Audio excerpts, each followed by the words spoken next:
Bonjour, comme convenu, voilà, je fais la vidéo pour l'entretien. Alors, on va aller un peu rapidement. Pour l'entretien, d'abord, avant d'aborder le sujet, on va parler de comment se comporter. Voilà. Parce que ce sont les premiers signes qui frappent en fait. Lorsque vous allez arriver à l'Institut français à Campus France en Côte d'Ivoire, vous allez être dans une sorte de salle d'attente en bas. Voilà. Et après, on va vous appeler pour monter en fait, pour aller voir la personne qui va vous prendre à l'entretien. Voilà. Et lorsque vous arrivez, c'est un bureau, mais en sorte de cabine. Voilà. Déjà, là, vous devez faire preuve d'éducation.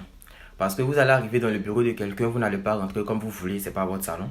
Voilà. Donc, déjà, vous arrivez, vous vous arrêtez devant la porte. Si on vous dit d'entrer, vous rentrez. Je ne vous dis pas, vous restez dehors. Mais vous saluez quand même de dehors. Lorsque vous rentrez, vous ne vous asseyez pas, parce que comme j'ai dit, c'est pas votre salon. Voilà. Vous attendez à ce qu'on vous dise de vous asseoir. Si la personne qui vous prend à l'entretien commence par vous poser des questions, après 2 ou 3 questions, si elle ne vous a pas dit de vous asseoir, vous lui demandez gentiment la permission, puis-je m'asseoir? Voilà, parce que c'est très important en fait. C'est un bureau, c'est un lieu administratif, vous ne pouvez pas vous comporter comme vous voulez. Voilà, c'est ce que j'appelais faire preuve d'éducation, parce que tout ça, ça compte la personnalité, le sens de la responsabilité et tout. Voilà. L'habillement aussi. Pour les filles, ça sert à rien de porter des petites jupes, comment on appelle, des Spencer ou je sais pas quoi, dans le but de tomber sur quelqu'un qui, peut-être un jeune, qui va peut-être tomber sous le charme, essayer de faire la corruption. Ça passe pas. Voilà. Habillez-vous comme si en fait vous partez faire une demande de travail. Non, pour l'entretien proprement dit, comment le préparer en fait? Comment préparer son entretien? Déjà, ça sert à rien, si vous avez par exemple des universités en tête, de partir sur par exemple le site de l'université de Lille, un site qui est assez vaste, et puis allez vous chercher, vous perdre pour chercher comment on appelle, les conditions d'accès, les prérequis, etc. En fait, il faut chercher de manière intelligente, voilà. Il y a tout sur Google. Par exemple, vous cherchez les prérequis, les conditions d'accès à l'université de Lille. Vous partez sur Google tranquillement, vous tapez conditions d'accès à l'université de Lille. Vous lancez la recherche. Les résultats qui vont sortir vont être seulement les résultats qui concernent ce que vous cherchez. Ça vous évite en fait de chercher dans le vide. Et puis en fait, c'est circonscrit, c'est beaucoup plus précis vos recherches. Vous cherchez par exemple les matières que vous allez faire. Vous tapez matière étudiée par exemple en communication à l'université de Lille sur Google. Ça sort. Donc, cherchez en fait les mots-clés. Je vais vous relater un peu les questions qu'on m'a posées à l'entretien. Peut-être ça va vous aider parce que oui, on m'a posé des questions. Tu arrives dans la salle, tout ça, la femme elle me dit assieds-toi et tout. Voilà. Elle me dit sois relax, que c'est juste un entretien. Mais en fait, c'était pour me tuer en quelque sorte. La première question qu'elle a posée, c'est présentez-vous. Lorsqu'on te dit par exemple présente-toi, ça ne sert à rien de venir dire je m'appelle Kofi Yao Armand. Ça, c'est pas une présentation. La présentation, c'est quoi? Quand on vous dit présentez-vous, je m'appelle Yao Kofi Armand, je suis étudiant en santé, précisément en 2e année, je suis titulaire d'un baccalauréat 2015, série D, obtenu avec la mention assez bien. Ça, c'est une présentation. Ça, en fait, ça te fait gagner du temps et ça fait gagner du temps aussi à la femme. Comme ça, tu n'as pas venu dire je suis Kofi Yao Armand, tu finis, point. Elle va te demander tu fais quelle formation, point. En fait, c'est énervant. En fait, faut pouvoir gagner en temps. Voilà, faut pouvoir gagner en temps. La deuxième question, c'était... Moi, on m'a posé beaucoup de questions, mais il y a certains qui ont posé 3 questions. Chacun a sa chance. Et dis pas ça pour stresser, mais chacun a sa chance. Soyez très prêts. Voilà. Deuxième question, votre projet d'études.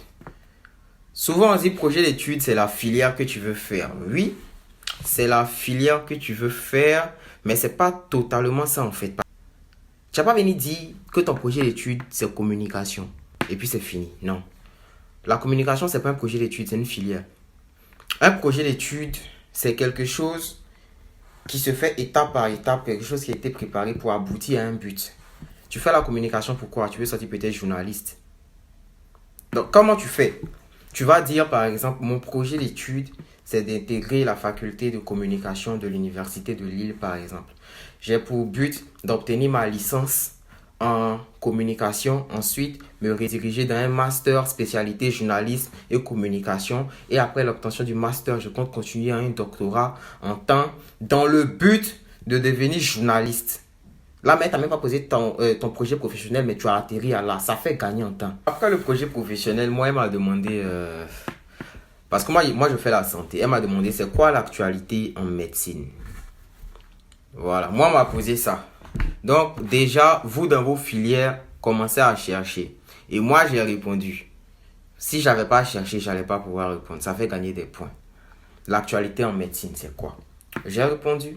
L'actualité en France, c'est quoi? J'ai répondu. Il y avait l'attentat de Strasbourg et tout. J'ai répondu.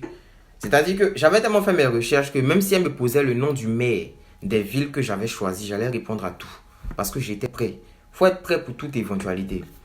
Voilà. Je ne dis pas qu'on va vous demander le nom du maire de vos villes, mais on ne sait jamais. Soyez prêts à répondre à toutes les questions. Moi, en tout cas, moi, j'étais prêt pour ça. Si elle me demandait, j'allais répondre. On ne sait jamais. Comme il a dit, à tout à qui on pose 3 questions. Après, elle m'a demandé les filières. Il a dit les filières encore. Les matières qu'on va avoir au premier semestre. J'ai répondu. Si je n'ai pas cherché, je ne vais pas répondre. Et puis, dans ma lettre même de motivation pour Campus France, les universités qui font ma filière sont au nombre de 13. Donc, j'ai inclus ça en fait dans ma lettre de motivation pour que lorsqu'on lise, lorsque le conseil va lire en fait ma lettre de motivation, ils sentent en fait que j'ai fait une recherche et que je suis motivé. Comme je l'ai dit là, c'est pas 20 des moyennes qui vient ici, c'est celui qui est motivé, celui qui prend son projet à cœur. Donc vraiment, vraiment cherchez beaucoup, cherchez. Et puis ça sert à rien de confier votre dossier aux gens. Vous allez leur donner l'argent, ils vont faire les recherches pour vous. Et puis vous allez partir à l'entretien. C'est zéro. Eux, ils vont faire recherche pour vous. Ils vont vous donner tout ce qu'ils ont trouvé, oui. Mais l'entretien là, c'est vous et puis l'examinateur. Eux, ils ne sont pas là-bas. Leur bras ne peut pas arriver là-bas, puis ils vont gérer quelque chose. Donc si vous n'avez rien fait comme recherche, à l'entretien là, eux, leur rôle, c'est de chercher à vous mélanger, voir si vous êtes vraiment motivé, si vous maîtrisez ce que vous dites. Vous voyez un peu. Donc, si vous n'avez pas cherché, vous n'allez pas trouver, vous n'allez pas répondre. L'entretien, c'est comme si on te demandait, en fait, l'entretien, c'était pour savoir pourquoi parmi les 13 000 personnes, par exemple, qui poursuivent la Campus France là, pourquoi c'est toi, on doit prendre, et puis c'est eux, on va laisser. Donc, on va voir la cohérence de ton projet. Quand tu finis de déposer ton projet professionnel, comme ça, ton projet d'études, ils vont regarder la cohérence. Si c'est bizarre, ils vont prendre les questions, en fait, pour essayer de te mélanger. Donc, c'est vous, votre projet de vie, ne le confiez à personne. Vous pouvez voir des gens pour vous aider, mais ne laissez pas tout dans la main des gens. Faites tout seul. Et puis, venir en France, là, c'est possible. Moi, j'ai fait une fois, je suis venu une fois. Il n'y a pas quelqu'un qui est payé pour dire non, tu vas monter mon dossier. Non. J'ai fait ça seul. Voilà. Donc, moi, je reste disponible, voilà, pour ceux qui ont besoin d'aide.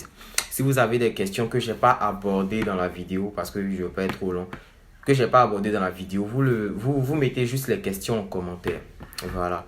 Et je vais faire une prochaine vidéo, en fait, pour essayer de répondre. Voilà. Donc, partagez à vos amis. Voilà. En tout cas, la campagne, elle est stressante. Et ça, vous devez savoir, elle est stressante. Et je reviens encore, en tout cas, chercher le soutien de vos parents. Ou bien, si vous n'avez pas, vous-même commencez à chercher beaucoup d'argent dès maintenant. Voilà. Donc, on est ensemble.